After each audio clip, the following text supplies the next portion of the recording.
ETF index mutual funds నేర్చుకుని stock మార్కెట్లో రాణించాలనుకుంటున్నారా? వెంటనే ఈ నెంబర్కి కాల్ చేయండి. నమస్తే రమ్మగారు. నమస్తే జయ. రమ్మగారు, తేలుకుట్టిన దొంగలాగా ఉన్నారు అంటారు కదా సామెత. అసలు ఈ సామెత ఏంటండి, ఎలా వచ్చింది? దొంగవాడు వచ్చాడు ఇంట్లోకి. ఆ, పాతకాల పిళ్ళు ఏముండేవి, అన్ని మండువాయిల్లో లేకపోతే పాకలు కదా. వాటిలలో ఈ చల్లదనానికి ఎండాకాలము లోపల చల్లగా ఉంటుంది, తేళ్ళు అవి వస్తాయి. వాడు ఏదో ఇది స్తంభం వెనకాల దాక్కున్నాడు దొంగ. ఆ, ఈ స్తంభాలు ఏముంటాయి ఇది ఉండేవి జనరల్గా అప్పట్లో తాటి ఇవి పట్టీలు. ఉమ్, ఆ దొంగలో అయితే తాటి దూలాలో ఏదో ఉండేది. దాని మీద పాకే తేళ్ళు కనపడవు. ఎక్కడో చోట వాడు చేయి పెట్టాడు, అది పట్టుకొని తప్పించుకోవడానికి పెట్టాడు. తేలు కుట్టింది. ఏమంటాడు? నోరిప్పట కిక్కుమంటే పట్టేస్తారు. పెట్టెలో సామాన్లు తీసుకోవడానికి ఏదైనా పెట్టెలో పెట్టాడు. పెట్టెలో ఏదో తీసి వస్తువు తీసుకుందాం అనుకున్నాడు. అందులో చేపెట్టంగానే అక్కడెక్కడో ఉన్న తేలు కుడుతుంది. మట్టి ఇళ్ళు, ఇప్పట్లాగా ఇంత గచ్చులు, ఇంత మొజాయిక్ ఫ్లోరింగ్లు, లేకపోతే ఇంకేమిటి ఇంకా మార్బుల్స్, గ్రానైట్లు ఎక్కడున్నాయి? అన్ని మట్టి ఇళ్ళు, నేలకి దగ్గరగా ఉండేవి. పైగా వర్షాకాలము, ఎండాకాలము జంతుజాలాలు ఇళ్లలోకి వచ్చేసేవి. ఇప్పుడు ఇంతంత ఎత్తు మెట్లు కట్టడాలు అవి ఉండేవి కాదు కదా, భూమి మీదే కట్టుకునేవాళ్ళు. చిన్న ఎత్తు, ఎక్కువ ఎత్తు ఉండేది కాదు. ఎత్తు పోయాలంటే ఇంత ఎత్తుని చెయ్యాలి కదా, అదంతా పని అప్పుడు వచ్చేది కాదు కదా. అప్పుడు ఇవన్నీ జీవజాలాలతోటే. మా ఇంట్లో కూడా జయ ఎప్పుడు తేళ్ళు, మండ్రగబ్బలు వచ్చేవండి.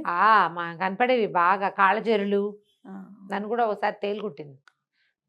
మందు ఉంటుందా రమ్మగారు? ఏంటి మందు తనకి? ఏమో మంది ఏమిటో నాకు తెలియదు. మా పెద్దబావ మంత్రం వేసేవారు. పెద్దబావ మంత్రం వేస్తే బ్లడ్ వస్తుందండి. ఎట్లా? సర్రమంటుంది, నొప్పి చేయ. అది సన్నటి విషం ఉంటుందిట. అది ఒక రకమైన తీపు నొప్పి. తేలు కుట్టడం, జర్రి కుట్టడం. జర్రులు కుడతాయి, మండ్రగబ్బ కుడితే చాలా ప్రమాదం, చాలా విషం అలా చెప్తారు. పని చేశారు రమ్మగారు? ఏం అల్లరి చేయక్కర్లా. ఈ స్తంభాలు వాటి మీదే మాకు సిమెంట్ స్తంభాలు ఉన్నాయి కింద వెనకాల షెడ్కి. ఆ స్తంభాలు, ఆ సిమెంట్ మరి స్తంభాలు నాన్నే పోయించారు. అవి పోయించిన వాటికి ఎందుకో హోల్స్ ఉండేవి. ఈ పిల్లలకి తోచదు కదా, ఆ హోల్లో వేలు పెడితే ఆ తేళ్ళు ఉంటాయి లోపల. తేళ్ళు, కాళ్ళజెర్లు అవి ఉంటాయి. పల్లెటూరు ఇళ్ళకి ఏముంది, పైగా గొడ్డు గోదా దగ్గరే ఉండటం, గడ్డి మామూలు దగ్గరే ఉండటం, ఇంటి ఎదురుకుండా చెరువు ఉండటం, పల్లెటూరు వ్యవహారాలు కదా. పాములు, తేళ్ళు. పాము కూడా వచ్చి వేసింది ఒకసారి నాకు. మా పెద్ద బావ విఎన్ గారు అనేవారు, వి నరసింహాచార్యులు, విఎన్ గారే ఆయన పేరు. బావ మంత్రం వేసేవారు. పాము మంత్రం, తేలు మంత్రం. అసలు ఎన్ని గొడ్డు గోదా, ఏ 10,000 గొడ్లైనా బతికుంటాయి మా వాకిట్లో. బావ మంత్రం వేసేవారు. అందుకోసం ఆయన చాలా కామ్గా ఉండేవారు, అబద్ధాలు ఆడకూడదు. ఆ మంత్రం వేసేవాళ్ళు. మంత్రం ఫలించదు. మా బావ చాలా మితభాషి, పాఠం చెప్పేవారు, తన పని తను చూసుకునేవారు తప్ప ఇది సరదా కబుర్లు, సంభాషణలు వాటిలలో సంస్కృతం. నాకు మంత్ర గురువు, విద్యా గురువు మా పెద్ద బావే. మా కాలేజీలోనే మా నాన్నగారి తర్వాత మా బావే ప్రిన్సిపల్. తర్వాత ఒక 82లో నాన్నపోతే పెద్ద బావ 92లో 10 years. కాకపోతే ఆయన ఉన్న నాళ్ళు ఆయన ప్రిన్సిపల్షిప్ ఖరారు అవ్వలేదు, అంటే పోస్టులు లేవు. దాన్ని ఏదో అంటారు, ప్రిన్సిపల్ బదులు ఆయన ఈయనే ఉండేవారు. మొత్తం వ్యవహారం అంతా మా బావే చూసుకునేవారు. సాంస్క్రిట్, సాహిత్యము, న్యాయము, తర్కం, వీటి మూడిట్లలో ఆయనకి ఎంఏ ఉంది. అయితే మా బావ బాగా చెప్పేవారు. నా కౌముది కాస్త ఏమైనా 4 ముక్కలు నాకు వచ్చినాయంటే మా పెద్ద బావ వల్లే, ఆయనే చెప్పేవారు. మంత్రాలు వేయటమే ఊళ్ళల్లో అవే కదా చేస్తాము. ఇప్పుడు తేలు కుట్టిందనుకో దొంగ, ఎంత విషయం చెప్పుకున్నాం, కొత్త విషయాలు. తేలు కుట్టిందనుకో, వాడు చేయటానికి, దొంగతనం చేయడానికి వచ్చిన వాడు కదా, కదలకుండా ఉండిపోతాడు. ఏం చేస్తాడు? ఆ నొప్పి భరించాల్సిందే. నోరు తెరిచి మాట్లాడడానికి వీల్లేదు. కెవ్వమని కేక పెట్టాడంటే ముందు ఇంట్లోకి ఎందుకు వచ్చావంటారు కదా. అవును. ఒక కథ ఉంది, దీని మీద చెప్దాం, భలే సరదాగా ఉంటుంది. చెప్పండి. పరంధామయ్య ఆయన పేరు. పూర్వం అవంతిపురం అనే ఒక చిన్న ఊళ్ళో ఒక మాదిరి ఊరు. అందులో విష్ణు శర్మ అని ఒక మహాభక్తుడు ఒక ఆయన ఉండేవాడు. ఆయనకి పాపం నిర్ధనుడు, డబ్బులు లేవు. ఎప్పుడూ భగవంతుడిని ప్రార్థిస్తుండేవాడు, దేవుణ్ణి. ఎక్కడి నుంచి 1 రూపాయి వచ్చే మార్గం లేదు, నా జీవితం ఎలా వెళ్ళాలి, శేష జీవితం అని ప్రార్థించేవాడు. ఒకనాడు ఆయనకి దేవుడు కనిపించాడు. కనిపిస్తారు కదా పెద్దవాళ్ళకి, పాపం ఏమన్నారు, నీ పూజా మందిరంలో డబ్బులున్నాయి, తీసుకో, వాటితో నీ జీవితం గడుపుకో. ఎంత అద్భుతమైన సంగతి. ఆయన పరిగెత్తుకుంటూ వాళ్ళ పాతకాలపు ఇంట్లో ఉన్న పూజా మందిరంలో చూశాడు. ఒక అంత సంచిలో డబ్బులు కనపడ్డాయి. డబ్బులు తీసి చూస్తే 100 వెండి నాణేలు ఉండేవి. అప్పుడు నడిచేవి వెండి నాణేలు నడిచేవి. నేను అనుకున్నాను, దేవుడు ఎంత కరుణామయుడు. ఆయన నేను కొన్నేళ్ళుగా ప్రార్థన చేస్తుంటే నాకు ఇట్లా వరం ఇచ్చాడు. ఈ దేవుడు ఇచ్చిన డబ్బంతా నేను ఒకనే తినేయటం ఏమిటి? దేవుడి కృప అందరికీ లభించాలి కదా. 10 నాణేలు దానం చేద్దాం అనుకున్నాడు. ఆ మూట రొంటిని పెట్టుకుని బయలుదేరితే ఒక గుడ్డి బిచ్చగాడు కనిపించాడు ఒక చోట ఆయనకి. పాపం ఆయనకి బిచ్చగాడు, ముసలివాడు, అందున గుడ్డివాడు. పాపం కళ్ళు కూడా లేకుండా ముసలితనంతో ఎట్లా కష్టపడుతున్నాడు అని పాపం చాలా బాధేసింది ఆయనకి. ఏమనుకున్నాడు, ఒక్కొక్కళ్ళకి ఒక్కొక్క రూపాయి చొప్పున 10 మందికి 10 రూపాయలు ఇచ్చే బదులు ఇవి ఒక్కడికే పాపం ఆ 10 రూపాయలు ఇచ్చేయకూడదు నేను, మీరు జీవితం హాయిగా వెళ్ళమారిపోతుంది. అప్పట్లో 10 రూపాయలు అంటే ఇప్పటి 10,000 లాగానమాట. వాడి జీవితం వెళ్ళిపోతుంది. ఆలోచించి ఇప్పుడు 10,000 కూడా జీవితం వెళ్ళదనుకో. అక్కడి నుంచి ఏం చేశాడు, వాడి బొచ్చెలో డబ్బులు బావయ్య దానం అంటాడా, ఆ బొచ్చెలో ఈ డబ్బులు వేశాడు. టంగుం అనేసరికల్లా ఆశ్చర్యపడి, ఎవరు బాబు తమరు అంటే, నేను ఫలానా వాడిని అన్నాడు. బాబు ఏంటినైనా ఇన్ని వేశారు, బరువుగా ఉన్నాయి, టంగుమని మోగింది అంటే 10 నాణేలు వేశానయ్యా. మహానుభావులు మీరు ఎంత గొప్పవాళ్ళు బాబు, కానీలు అర్ధనాలు వేస్తారండి జనాలు అంతాను. మీరు చక్కగా మీరు ఒక నాణ్యం కాకుండా 10 నాణేలు వేశారు, బంగారు తండ్రి మీరు అనగానే ఈయన నాబోటి పిచ్చి మారాది, ఆయనకి తెలీదు. ఆయన ఏమన్నాడు, దానిదేముంది ఆయన, భగవంతుని ప్రార్థిస్తే ఆయన 100 నాణేలు ప్రసాదించాడు నాకు, అందులో నుంచి 10 దానం చేశాను అంతే. ఓకే, పిచ్చిమారాదు అనుకోండి, పిచ్చిమాలోకం అనమాట, చెప్పకూడదు. చెప్పేశాడు. చెప్పంగానే ఆశ్చర్యపడి, నిజమా బాబు, దేవుడు మీకు 100 నాణేలు ఇచ్చాడు, అందులో 10 నాకు ఇచ్చారా అని. 100 నాణేలంటే ఎంత బరువు ఉంటాయో కదా, ఈ 10 నాణేలకే ఇంత బరువు ఎక్కింది. చేతిలోకి తీసుకున్నాడు. ముట్టుకుంటుంటే ఎంత సంతోషంగా ఉంది. లక్ష్మీదేవి ఎంత ధైర్యం డబ్బులుంటే అని. బాబు తమరు ఏమనుకోకుండా 100 నాణేలు, ఆ నాణేలని నా చేతిలో పోయండి ఒక్కసారి. ఎప్పుడూ జీవితంలో 100 నాణేలు స్పర్శని ఎరగను. కంటితో చూసేది నాకు ఎలాగూ లేదు, చేత్తో పట్టుకునేదే.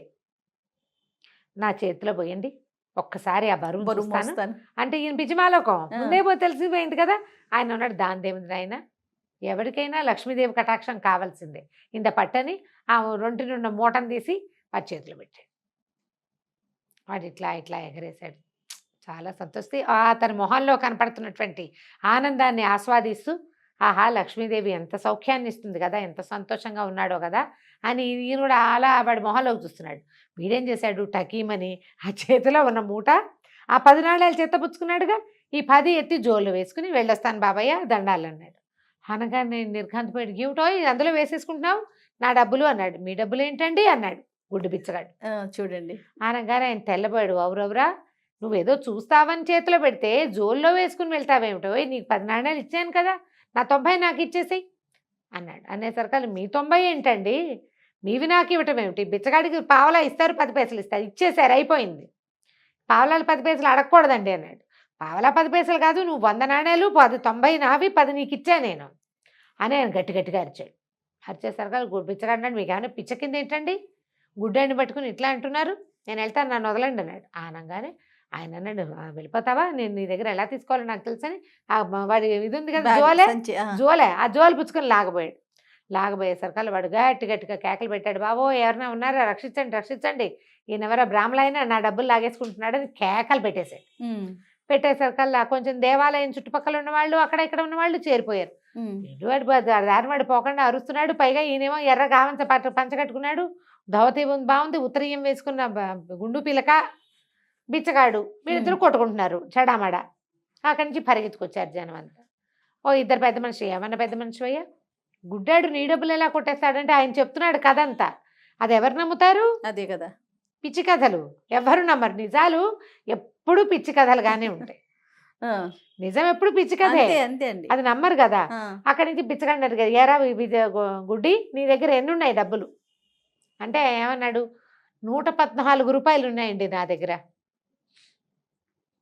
అందులో 90 నాణేలు నేను గుడ్డ సంచిలో మూట కట్టానండి అనగానే జోలోడు తీశారు. 90 నాణేల గుడ్డ సంచి, 14 నాణేలు విడిగా ఉన్నాయి, 14 రూపాయలు ఉన్నాయి. అంతే ఇక అక్కడి నుంచి అందరూ తెగ తిట్టిపోసారు ఈ విష్ణు శర్మని. శాపనార్థాలు పెట్టారు. బిచ్చగాడి మీద పడ్డారేంటండి మీరు ఇంత పుట్టక పుట్టి? ఏమైనా యాయవారం చేసుకుని బతకూడదు అన్నారు. ఇంకా ఏదో అన్నారు, ఎవరి నోటికొచ్చింది. నలుగురు ఇలా జనాల్లో చేరేసరికల్లా ఎవడికి వచ్చింది వాడు చెప్తాడు. ఈయన తెల్లమొహం వేశాడు, ఏం చెయ్యాలో తెలియలే. ఈయన దేవుడు నాకు డబ్బులు ఇచ్చాడంటే ఈ కథలు ఎవరికైనా చెప్పమంటున్నారు. అదే కదా. ఇక లాభం లేదని ఏం చేస్తాడు, బిచ్చగాడు వెళ్ళిపోయాడు. ఈయన బిక్కమొహం వేసుకుని ఇంటికి వెళ్ళేసరికల్లా భార్య దగ్గరికి వెళ్ళేసరికి ఆవిడంది, అదేంటండి అలాగా దానం చేసి రాలేదా మీరంది. ఏమోని దానం చేస్తే దానం కాస్త ఇలాగ పరిణమించింది, ఆడు ఇలా చేశాడు, వాళ్ళంతా చుట్టుపక్కల ఉన్న జనం అంతా వాడినే సపోర్ట్ చేశారు, ఏం చేయాలో తెలియక వచ్చేసానంటే ఆవిడ, మీరు కంగారు పడకండి, దేవుడిచ్చిన డబ్బు ఊరికే ఎందుకు పోతుంది మన దగ్గర, ఏం పోదు, మీరు కంగారే పడద్దు. రేపటి నుంచి రోజు గుడ్డు బిచ్చగాడు ఎక్కడ కూర్చుంటాడో అక్కడ ఏం చేస్తున్నాడో చూసుకురండి. సరేనన్నాడు. మర్నాడు పొద్దున మెల్లిగా వెళ్ళి ఆ బిచ్చగాడు రోజు ఒక దేవాలయం దగ్గర చాపేసుకుని కూర్చుంటాడు. వాడి చాప వాడికే ఉంటుంది అక్కడ. మధ్యాహ్నం వెళ్ళిపోతాడు. సాయంకాలం ఇంకెక్కడెక్కడో తిరిగి రాత్రి వచ్చి చాప మీద పడుకుంటాడు. ఆ దేవాలయం దగ్గర చాప మీద కూర్చున్నాక అటు ఇటు చూసి ఎవ్వరూ లేరు చుట్టుపక్కల. ఆ చాప ఎత్తి చాప కింద ఒక గుంటలో ఒక ముంతని పాతి పెట్టాడు. గుంటలో పెట్టి దాని మీద చాపేసి కూర్చున్నాడు. ఆ ముంతలో ఎంచి డబ్బులు లెక్క పెట్టాడు. గుడ్డివాడు కదా, పక్కన ఎవరైనా మనుషులు వస్తుంటే తెలియదు, చెప్పులు వేసుకొస్తే తెలుస్తుంది, శబ్దం చేస్తే తెలుస్తుంది. ఎవరైనా నిశ్శబ్దంగా వాళ్ళ దగ్గరికి వెళ్ళారనుకో అర్థం కాదు, అంత అర్థం కాదు. దాని తోడు వాడు లెక్క పెట్టుకునే రందిలో ఉన్నాడు. 1114 రూపాయలు ఉన్నాయి వాడి దగ్గర. ఇంతకుముందు ఎంత ఉంది, 114. 11 ఇంకా వాడి దగ్గర 1000 రూపాయలు ఉన్నాయి. ముష్టి వాళ్ళ దగ్గర బాగా డబ్బులు ఉంటాయి. వాడు ఆ డబ్బులను లెక్క పెట్టుకుని, నేను వెర్రి పాపనాయనతో కలిపి మనకు 1114 ఉంది, ఎట్లా కొట్లా 2000 చేస్తే పిల్లాడికి ఇవ్వచ్చు అనుకుంటున్నాడు. చిల్లర మల్లరా అంతా ఇచ్చేసి పెద్ద వీళ్ళ తెచ్చుకుంటాడు ఎవరి దగ్గరైనా. వాడు చిల్లర ఉంచుకోడు.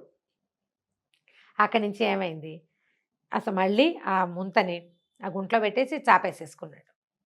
మామూలుగా గుళ్ళకి గోపురాలకి వచ్చేవాళ్ళు చకచకా నడిచొస్తారు, ఏవైనా మోసుకొస్తారు, చెప్పులు వేసుకొస్తారు, 2 3 కలిసి వస్తారు. ఆ శబ్దాలన్నీ గుడ్డెబ్బాయికి వినపడతాయి. నిర్మానుష్యంగా ఉన్న చోట మనుషులు లేరని నమ్ముతాడు. వాడి కళ్ళు లేవు కదా పాపం. అక్కడి నుంచి ఈయన ఏం చేశాడు, వాడు మధ్యాహ్నం అవ్వగానే అక్కడి నుంచి లేచి వెళ్ళాడు ఇంకో చోట కడుక్కోవటానికి.